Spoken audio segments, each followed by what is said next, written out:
The secret to a great 36 hours in Key West has nothing to do with the sea and absolutely everything to do with the people. As long as you're interesting, we love you. Remember, the camera's ready. One of my favorite gingerbread houses. I think we're all pretty excited about it, and we want people to return. So once you've got the Keys disease, they call it, or the island fever, it's kind of hard to get away from. For the New York Times, this is Sarah Wildman. As any self-respecting Key Westian knows, the only way around this 2x4 mile island is on two wheels. I rented myself a bike and steered my way through a lush collection of estates that lead up to the Little White House, a vacation spot favored by President Truman. That night, locals urged me to try the Flaming Buoy, a new home-style restaurant owned by a couple of chatty Cincinnati transplants. You know, we might as well be in the desert compared to Key West because we're not in Duval Street. We're like this weird little neighborhood. This is a place you're going to come.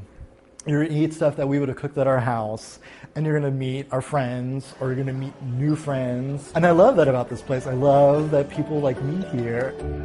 After an island-style long goodbye, I noticed a poster for a concert series at the studios of Key West, and I headed over to what turned out to be an art-filled space housed in the old armory.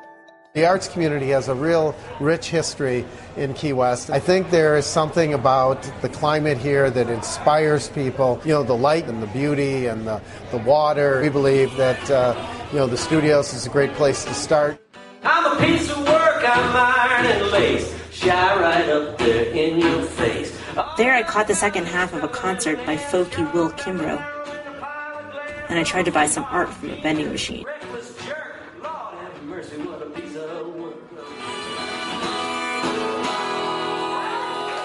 It was 10, but the night had barely begun. Hey, Sarah. What are you ladies up to? I love the word ladies. I received a text from my friends at the Flaming Buoy, inviting me for a nightcap at the Tiny Orchid Bar, a slip of a joint nestled near the illuminated pool at the Orchid Key Inn on Duval Street. My gin and grapefruit juice was dangerously smooth.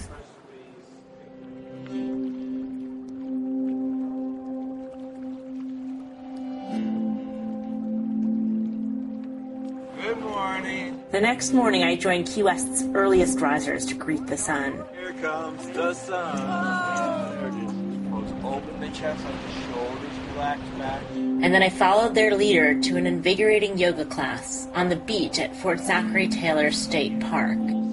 Don Bartoloni leads the sun salutations with just the ocean as a soundtrack.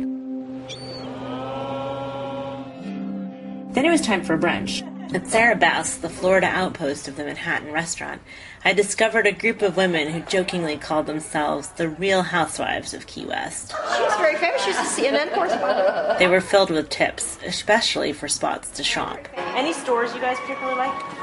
Mucho. And I never need an excuse to shop. On Petronia Street in historic Bahama Village, I wandered through boutiques like Wanderlust and the established favorite Besame Mucho, run by a fifth-generation local, or conch, as they call themselves. Besame Mucho means kiss me a lot. It's a beautiful Spanish love song. I always wanted it to have a Key West Havana connection because that was Key West's sister city. So I wanted it to be a nice atmosphere that kind of had an old world charm to it. After checking out a half dozen new little shops, I steered my bike toward the afterdeck at Louie's backyard and watched cruise ships head back out to sea as the sun dipped low. As darkness fell, I headed back to Duval Street to watch the nightlife from the porches of Point 5 Lounge, a bar and small plate spot above the James Beard-nominated restaurant 915. But for drinks alone and atmosphere, and this town is full of nothing if not atmosphere.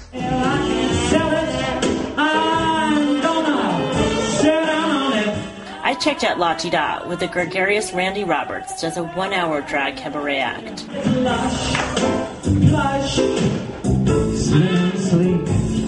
Honey, a high-class piece like this at any price is cheap. Small town life quickly makes you feel like a local, too. I realized I was at home here when I bumped into a fresh-faced Randy Roberts and Joy, one of my new friends from Sarah Beth's brunch, having an after-hours gab fest at 915.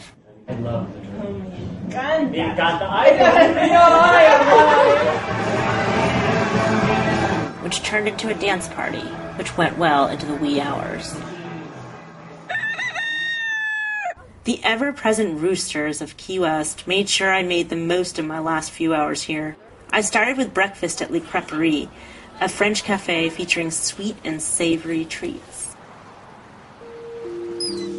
And I ended my visit with a trip to Clarence Higgs Beach, a strip of sand where you can rent kayaks, spy on beach weddings, and soak up the island calm before heading home.